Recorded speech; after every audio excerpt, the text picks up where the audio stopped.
श्री स्वामी समर्थ। बघा मंडळी, उद्या दिनांक 24 जुलै, वार गुरुवार, उद्या आला आहे गुरुपुष्य अमृत योग।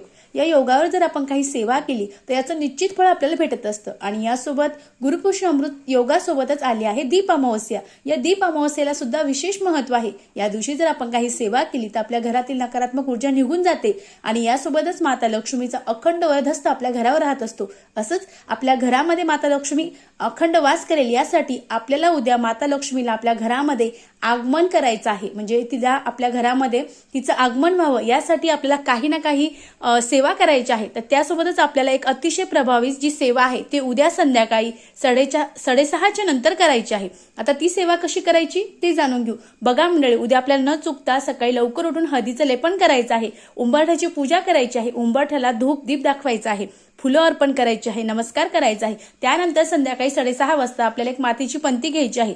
त्या मातीच्या पंतीमध्ये आपल्याला 4 भीमसेनी कापूर टाकायचे आहे, त्यानंतर 2 लवंग टाकायचे आहे आणि 1 वेलची टाकायची आहे। लवंग माता लक्ष्मीला अतिशय प्रिय आहे।